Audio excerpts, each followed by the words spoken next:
Bonjour à tous et bonjour à toutes, bienvenue sur une nouvelle vidéo de Maître Dioscuros. Aujourd'hui nous allons parler d'une saga de jeux vidéo que j'affectionne tout particulièrement, si ce n'est l'une de mes préférées. Il s'agit de la saga Fire Emblem. Donc la saga Fire Emblem appartient à Nintendo bien entendu. Donc cette vidéo sera plus longue que d'habitude, avec un long gameplay sur le tout premier jeu Fire Emblem. Et je tenais à faire cette vidéo parce que... Voilà, d'un côté, c'est un de mes jeux préférés que j'avais découvert sur Game Boy Advance grâce au Sacred Stone. Et je sais que ça n'a pas trop sa place dans une des vidéos comme ça, mais il se trouve que le Fire Emblem Fate fut le dernier cadeau que j'ai reçu de ma mère après son décès. La pauvre, un mois après, elle me l'avait commandé et réservé. Et c'est ma jeune sœur qui a été me le récupérer. On peut dire que c'est le tout dernier cadeau que j'aurais eu de sa part. Et donc c'est vrai que c'est une licence à laquelle je tiens beaucoup. On va essayer de fermer cette parenthèse sur ma vie privée qui ne vous intéresse pas, mais voilà. Un peu de sincérité dans une discussion, c'est important. Donc voilà, la saga Fire Emblem est un jeu développé par Intelligent System, édité par Nintendo et distribué d'ailleurs par Nintendo. Le genre c'est du tactical RPG. La saga commence à avoir un certain âge, mais n'est pas l'une des plus vieilles. Elle a été créée en 1990, l'année de naissance de ma sœur, comme quoi c'est ironique. Le tout premier avait comme héros Marth. Le tout dernier sorti en 2016. Il s'agit bien entendu de Fire Emblem Fate. Donc pratiquement toutes les machines de Nintendo ont eu droit à leur Fire Emblem, excepté la Wii U, malheureusement pour elle. Donc Fire Emblem, c'est une série de jeux vidéo tactical RPG, développé par Intelligent System et édité par Nintendo. A l'origine, Fire Emblem est une identité issue de John McLeod, qui faisait partie d'une société de développement appartenant à Nintendo. Shozu Kaga reprit ensuite ses actions pour en faire une série de jeux vidéo. Le premier épisode, Fire Emblem de 1990, est le premier épisode à avoir quitté le sol nippon, et le Fire Emblem 7, connu en Occident sous le simple nom de Fire Emblem, sorti en 2003. Le jeu sorti en 2003, donc le Fire Emblem européen, on va dire, celui qui est le premier à être sorti en Europe, moi j'y aurais joué très longtemps après en fait, parce que celui que je vais connaître en premier sera le 8e épisode, c'est-à-dire le Sacred Stone. Cette série qui a posé les bases du genre tactical RPG, mais c'est également réputé pour être l'une des plus ardues. Oui, effectivement, elle est difficile, et on va vous expliquer pourquoi. En effet, l'une des particularités, et ce à travers chacun de ces épisodes, c'est que chaque personnage jouable tombé au combat ne peut jamais être réutilisé dans la partie. Par exemple, si vous avez un épéiste qui s'appelle Lonzu et qui meurt pendant une bataille, le personnage est mort, il ne reviendra pas. Le challenge revient alors à avancer à travers les chapitres en perdant le moins d'unités possible, ce qui est logique et ce qui peut très vite se compliquer. Donc à partir du 4e épisode, la série est basée sur le principe du triangle des armes, parce que c'est vrai que lors des 3 premiers épisodes, il n'y avait pas ce fameux triangle des armes. Les épées sont meilleures que les haches sont supérieures aux lances, et enfin la lance est logiquement supérieure à l'épée. C'est un peu comme le principe de chaque RPG ou même de Pokémon, le fameux pierre-feuille-ciseaux quoi. Le même principe a été également repris pour la trinité des magies. Suivant l'opus, cette trinité décrit selon la relation entre feu, vent et foudre, soit celle entre la magie blanche, la magie noire et la magie anima, qui reprend les éléments feu, vent, foudre. Voilà. Autre particularité propre à la plupart des opus, depuis le 4e, sont les dialogues de soutien. Effectivement, vos unités, en plus de pouvoir mourir réellement, peuvent avoir des relations sentimentales, qui peuvent aller jusqu'au mariage dans certains épisodes. Mais c'est vrai que le taux d'amitié augmente au fur et à mesure où ils font des duos et augmente leur combinaison. Alors, il consiste à faire converser 2 unités compatibles sur le champ de bataille en les plaçant un certain nombre de tours côte à côte. Une fois que ces 2 unités ont parlé, leurs liens sont renforcés. Elles obtiennent un bonus si elles sont placées à moins de 3 cases l'une de l'autre. Il existe 3 niveaux de soutien allant de C à A justement. Et chaque niveau augmente les bonus obtenus. Ces bonus ne sont pas égaux en fonction des personnages. De plus, arriver au niveau A permet de débloquer une fin spécifique aux deux personnages à la fin du jeu. Si le niveau est atteint entre deux protagonistes principaux, dans Fire Emblem 7, des dialogues hors combat peuvent également être débloqués. Donc Fire Emblem 7, c'est le Sacred Stone, le premier auquel moi j'aurais joué, qui est assez sympathique d'ailleurs. Vous pouvez le trouver sur, vous pouvez soit le trouver sur émulateur comme Room Station, soit vous pouvez le trouver sur la console virtuelle de la Wii U. Effectivement, je crois que non, il n'est pas disponible sur la 3DS. Il faudra vous contenter de la Wii U. Ces dialogues n'existent pas dans le remake du premier opus, mais ils sont présents sous une forme purement décorative dans le remake du troisième. Là, les dialogues de soutien apparaissent, mais ils n'ont aucun effet lors des combats, ne donnant pas de bonus aux personnages. Voilà un peu pour le principe du jeu. Donc de manière, vous le voyez en dessous, puisque vous avez une vidéo de plus d'1 heure qui va circuler sur le premier Fire Emblem. Alors, le nom, c'est on va dire qu'il a été repris sous le nom de Dragon Shadow. Sinon, je vais essayer de vous prononcer le nom japonais, mais ça me semble totalement improbable que j'y arrive. C'est Fire Emblem Ankoku Ryu to Ikari no Tsurigi. Il est sorti le 20 avril 1990 au Japon sur Nintendo, sur la NES. L'histoire de ce premier volet est celle du prince Marth, un jeune prince qui mène l'armée de son royaume, Altea, sur le continent de Akaneia, en guerre contre le dragon noir Médus. Armé de son épée, l'épée sacrée Falchion, il devient le héros de son pays. A noter que cette épée reviendra dans Fire Emblem Awakening, le 13e épisode de cette saga.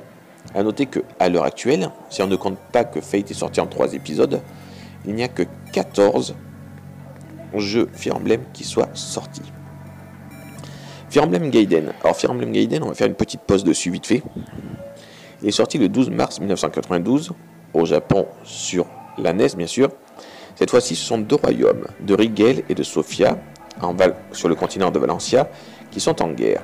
2 héros, Alm et Celica, prennent le commandement et jurent de rétablir la paix.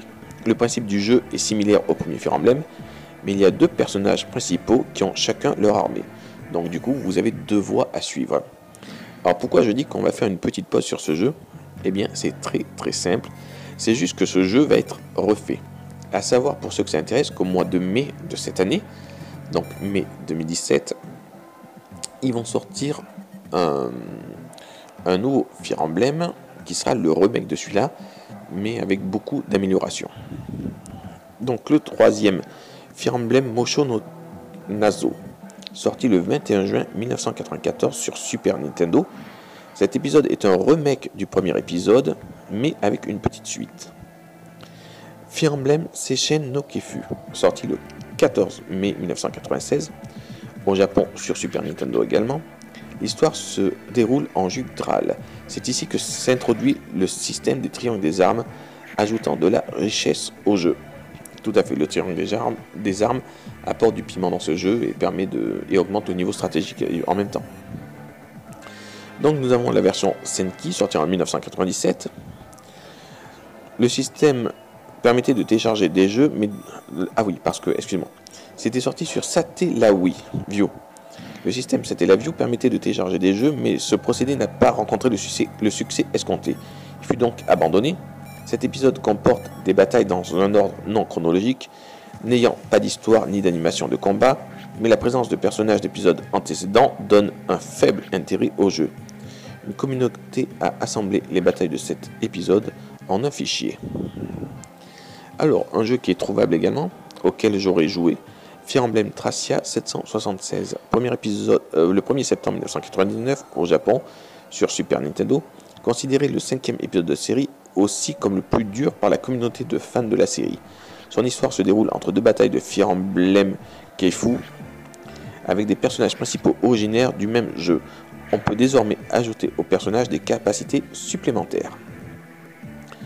Donc on arrive bientôt à l'ère moderne de Fire Emblem. Oui, car il y a 14 jeux, donc c'est vrai que ça va vite. Fire Emblem Ankoku no Miko, sur Nintendo 64.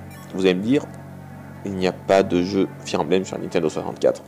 Et c'est exact, car cet épisode n'a pas vu le jour, car les programmeurs de Intelligent System ont dû l'abandonner pour finir le jeu Paper Mario. D'ailleurs, entre nous, il y a un petit clin d'œil à Fire Emblem dans Paper Mario sur 64. Mais tout ce qui a été fait a été reporté sur l'épisode suivant. Donc l'épisode suivant, bien sûr, sera celui qui sortira sur GameCube. Mais en attendant, nous en parler de 2002 et du de celui qui est sorti juste avant Sacred Stone. Excusez-moi, je saute une case. Fire Emblem Fuin no Tsuguri. Ce jeu met en scène Roy, le fils d'Eliwood. Donc Roy, pour ceux qui ont joué à Smash Bros, le connaissent. C'est le chevalier avec l'épée de feu et aux cheveux rouges qui est ressorti en DLC sur Super Smash Bros sur Nintendo Wii U et 3DS. Alors, ce jeu met en scène Roy, le fils d'Eliwood, qui part défendre Lycia contre l'invasion de Biran sur le continent d'Elib. Il croisera la route de la princesse Guenièvre, sera rejoint par Marcus, Lilina et de nombreux autres héros. Le système de capacité est abandonné. Fire Emblem 7, sorti le 25 avril 2003 au Japon, le 25 novembre 2003 aux États-Unis et le 16 juillet 2004 en Europe sur Game Boy Advance. Cet épisode est le premier à faire une sortie internationale, augmentant le nombre de communautés constituées de fans de la série. Sur le point de vue chronologique, il se déroule 20 ans avant l'épisode précédent, et l'un des héros est le père de Roy, c'est-à-dire Eliwood. Je tiens à dire d'ailleurs que cet opus est aussi jouable sur la console virtuelle de la Nintendo Wii U, et je trouve qu'il est très difficile. Donc attention. Fire Emblem The Sacred Stone, donc le premier auquel moi j'ai pu jouer, est sorti le 7 octobre 2004 au Japon, le 23 mai 2005 aux États-Unis et le 4 novembre 2005 en Europe sur Game Boy Advance. Le système de jeu de cet épisode est proche de Fire Emblem Gaiden. 2 voies et 2 classes possibles par promotion. Les capacités font également un retour timide. A noter que dans cette version, vous pouvez suivre le chemin de Ephraim ou de Erika. Ce sont 2 frères, enfin c'est un frère et une sœur jumeaux. L'histoire est très captivante et le jeu est juste fantastique. Par contre, c'est vrai qu'il est difficile et c'est pour les bons gamers. Ils se feront plaisir. Fire Emblem Path of Radiance. Alors là, on commence à rentrer dans des jeux qui sont très rares et qui coûtent très cher pour ceux qui veulent les rechercher. Alors, il est sorti le 20 avril 2005 au Japon, le 17 octobre 2005 aux États-Unis et le 4 novembre 2005 en Europe sur GameCube. Cet épisode a un système de jeu quasi similaire à Fire Emblem 5. L'histoire se déroule sur un nouveau continent, Tellius, avec comme héros Ike, connu par les joueurs de Smash Bros également.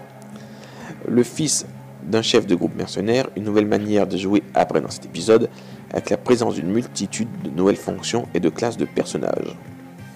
On va parler maintenant de sa suite, car c'est le seul jeu Fire Emblem qui a une suite directe. Et d'ailleurs, ce jeu qui a une suite directe, le Fire Emblem Radiant Dawn, est un jeu collector qui se trouve sur internet et qui est difficilement trouvable à moins de 80 €, il faut le savoir, et ses prix peuvent monter jusqu'à 250. C'est une vraie perle collector. Il est sorti le 20 février 2007 au Japon, le 5 novembre 2007 aux États-Unis, et le 14 mars 2008 en Europe sur Wii. Cet opus se déroule sur le même continent que Fire Emblem Path of Radiance, mais 3 ans plus tard. Parmi les héros du jeu, il y a Mikat, la jeune fille possédant les dons de soigner des gens, rien qu'en les touchant et en utilisant la magie sacrée, ainsi que Ike, le chef des mercenaires, qui était présent dans l'épisode GameCube. Le joueur peut y trouver les héros et personnages rencontrés dans l'épisode précédent, bien sûr. À ce niveau-là, on va faire une pause. On vient de voir 12 épisodes on vient de se raconter ensemble 12 épisodes de Fire Emblem, qui se ressemblaient tous plus ou moins, qui ont plus ou moins marché.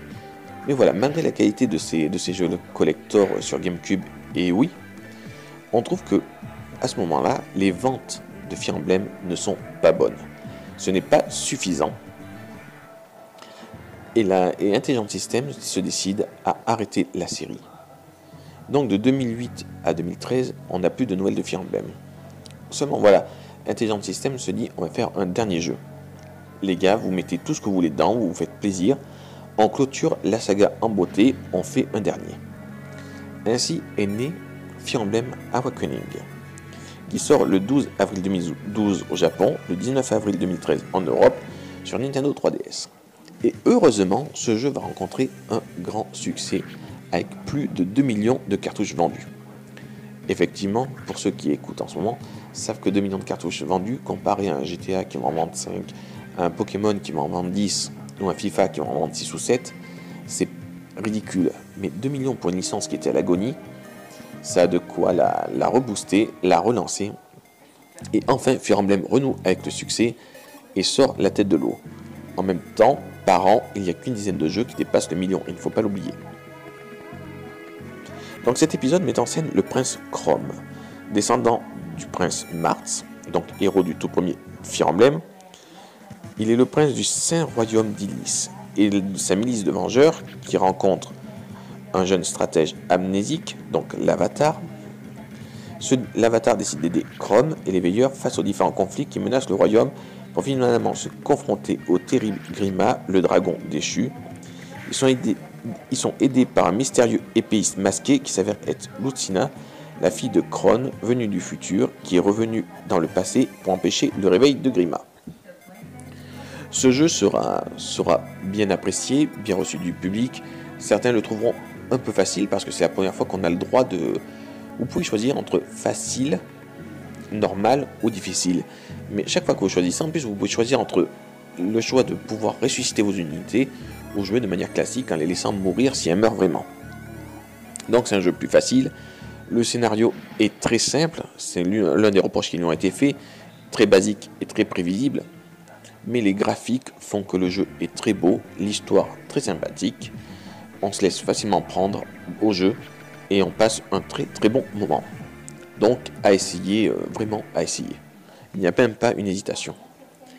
Donc nous allons remonter à l'année dernière. Fire Emblem Fate, le 25 juin 2015 au Japon, sort ce jeu sur 2 cartouches différentes, Conquest et Héritage. Le 20 mai 2016, il sort en Europe sur 3DS. Cet opus est le premier de la série à se décliner en 2 versions, Héritage et Conquête donc, offrant chacun un scénario différent.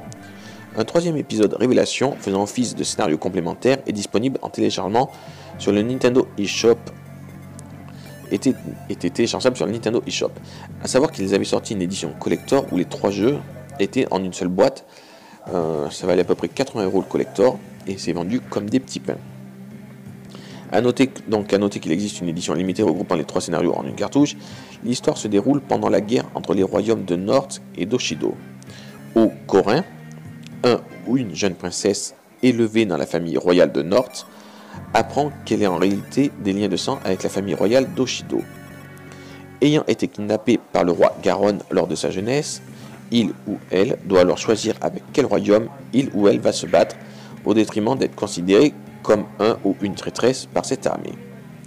Il est à noter que certains des personnages les plus populaires d'Awakening reviennent sous forme de réincarnation ou car invoqués du précédent jeu par un mystérieux personnage et cachant leur réelle identité. Donc voilà, ce jeu est toujours disponible, il est tout récent. Moi je vous conseille d'y jouer parce que vous allez vraiment y prendre plaisir. Le concept d'utiliser, parce qu'on va pas se mentir, Oshido est le royaume asiatique, ça représente le Japon féodal, et l'ennemi, donc le royaume de North, représente l'Europe féodale. Donc c'est un moyen de se faire s'affronter 2 visions de la féodalité dans des combats dynamiques, dans un scénario très prenant où chaque choix a son importance finalement, et où quelle que soit la situation, il y a des morts dramatiques. Je trouve que ce jeu est vraiment une grosse réussite et je vous conseille de vous le prendre. Donc on va parler quelque part un peu des remakes qu'il y a eu, car Fire Emblem a connu, comme tout jeu Nintendo, c'est souvent le cas, des remakes. Donc Fire Emblem Shadow Dragon, le 7 août 2008 au Japon et le 5 décembre 2008 en Europe sur Nintendo DS. Donc c'est la version que vous voyez en ce moment. Vous voyez le tout premier Fire Emblem, mais sous sa version Shadow Dragon, donc le remake sur DS. Cet épisode de la série se présente sous forme d'un remake du premier Fire Emblem. Il comprend quelques ajouts, un système de changement de classe a été introduit, les chevaliers Pégase sont promus tout comme dans les premiers et troisième opus en chevalier dragon. Il existe désormais un système de combat et d'échange de données en Wi-Fi. Certains objets exclusifs ne seront également disponibles que sur Wi-Fi. Le jeu est très sympathique, la difficulté est bonne, vous ne vous ennuierez pas. Bon, là vous voyez le début du jeu, donc la difficulté est honnête pour l'instant, mais se complique de fur et à mesure. Et n'oubliez pas que si vous perdez une unité, elle ne revient pas. Donc il faut vraiment bien réfléchir lorsque vous faites vos choix. Fire Emblem Shinmosho no Nazo. 10 juillet 2010 au Japon sur Nintendo DS, il s'agit de la suite de Fire Emblem Shadow Dragon et du remake du second livre de Fire Emblem, c'est-à-dire le troisième jeu Fire Emblem de ce nom. Bon, il n'est pas sorti en Europe, donc on ne va pas en parler. Qu'est-ce qu'on peut dire après les petits clins d'œil? Fire Emblem est une série très populaire. Enfin, au Japon, un peu moins en Europe. Elle commence à se faire un nom grâce à Awakening quand même. On ne le dira jamais assez. Donc, je vous le disais que dans Paper Mario, la porte du millénaire, un petit Wad dit qu'il joue à un jeu sur Game Boy Advance qui s'appelle Fire Emblem. Ce jeu est développé par Intelligent System, comme les derniers titres de Fire Emblem justement. Après, les personnages de cette saga, on les retrouve aussi dans Smash Bros Melee. Deux personnages cachés tirés de l'univers de Fire Emblem sont disponibles, Martz et Roy. Cependant, ces deux personnages n'ont pas de stage à leur effigie, mais une musique du thème peut être entendue dans le stage Temple. Dans Super Smash Bros Brawl, il y a deux personnages de Fire Emblem. Ike, qui fait ses débuts dans la série, et Martz de l'épisode précédent, qui est à débloquer. Les héros de Fire Emblem ont leur propre stage, le château assiégé. Il y a aussi Lynn, présente en tant que trophée, Ed et d'autres personnages présents en tant que trophées normaux. Dans Super Smash Bros. For 3DS et For Wii U, les personnages de Martz et Ike font leur retour, à savoir que Ike développe une grande popularité de jeu en jeu. Les héros de Fire Emblem ont un nouveau stage, l'arène de Ferox, tiré de Fire Emblem Awakening, sur la version Nintendo 3DS et Arène sur la version Wii U. Présente dans plusieurs jeux de la série, il y a également le retour de l'arène de Super Smash Bros. Brawl, le château assiégé, dans la version Wii U. De plus, deux nouveaux personnages font leur apparition, Lucina et Darren, issus également de Fire Emblem Awakening. Darren ou Robin suivant les versions est l'avatar, le personnage que le joueur se crée dans le jeu. Il est jouable dès le début du jeu, tout comme Martz et Ike. Lucina, quant à elle, est à débloquer au cours du jeu, sous certaines conditions. Lynn est toujours présente en tant que trophée Ed. Roy est disponible par contenu téléchargeable depuis le 14 juin 2015, ainsi que Corinne, l'avatar issu de Fire Emblem Fate, ajouté le 4 février 2016 par contenu téléchargeable. Donc, maintenant on a parlé de ce qui s'était fait avant sur Fire Emblem, mais la saga Fire Emblem va connaître cette année un revival assez intéressant, grâce à Fire Emblem Fate et grâce à Fire Emblem Awakening, qui ont eu un grand succès.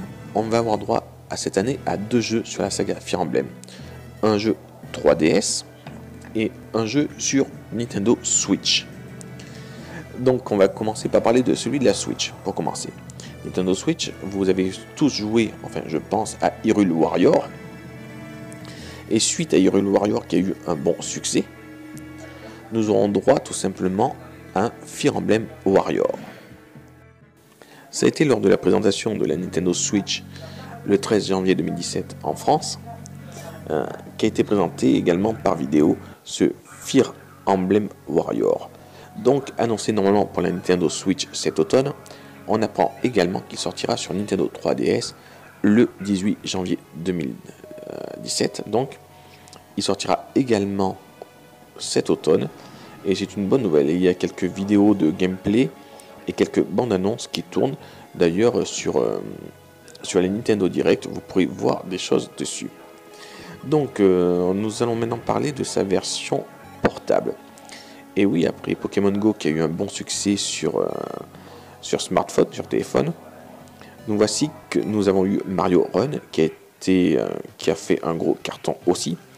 Peut-être un peu moins que Pokémon Go, mais qui a quand même fait un très beau score et qui a rapporté quand même sa dose d'argent à Nintendo. Ils nous apprennent que la prochaine exploitation sera tout simplement Fire Emblem Heroes, qui sortirait le 2 février sur tous les styles de portable, même ceux sur Android qui ont généralement un temps de retard sur les autres. Donc, qu'est-ce que nous allons pouvoir dire sur ce jeu de Fire Emblem Heroes? Bon, déjà pas grand-chose parce qu'on n'a pas toutes les données de ce que va être ce jeu.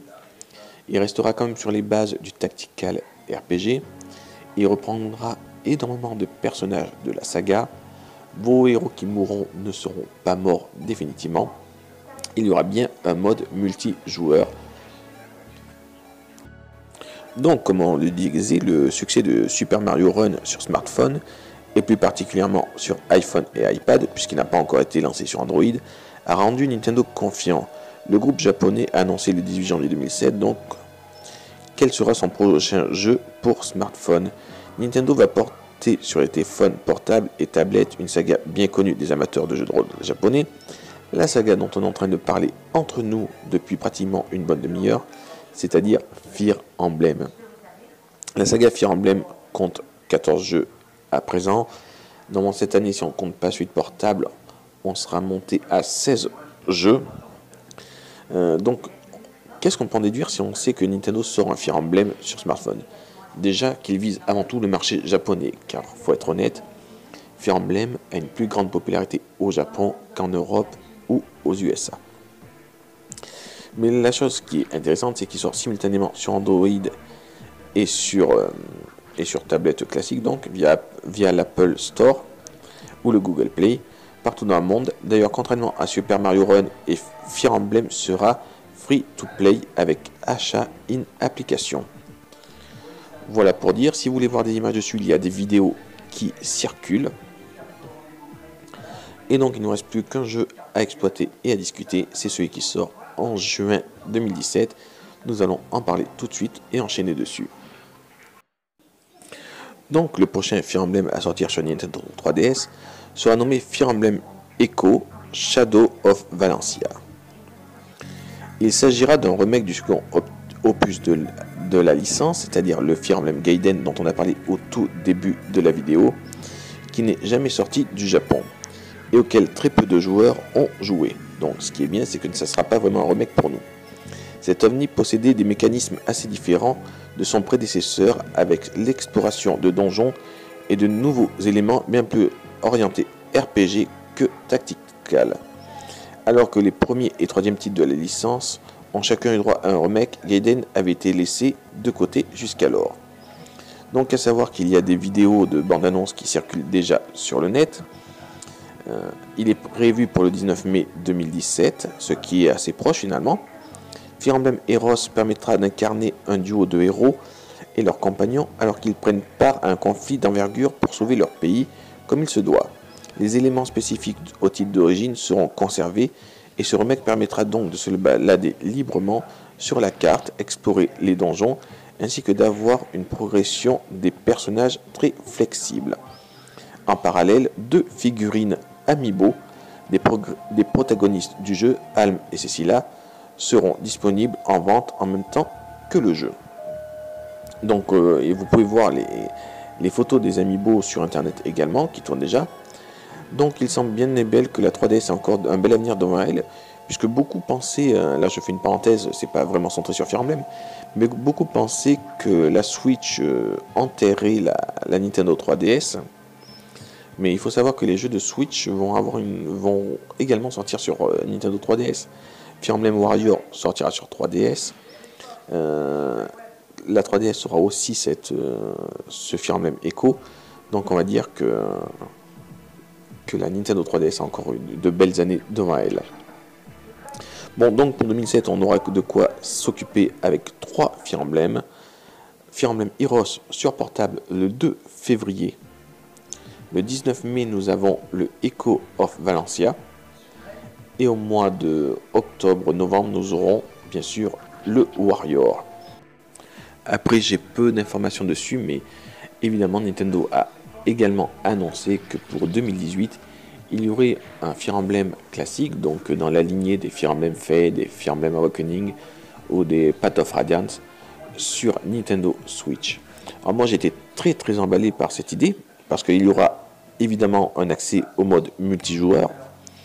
Donc imaginez qu'une console qui a une puissance entre la Wii U enfin supérieur à la Wii U, et qui nous propose un épisode original de Fire Emblem, tout en restant un classique tactical RPG, avec des graphismes comme ça, avec la possibilité de jouer chez soi, sur son grand écran, ou sur une belle tablette à emporter.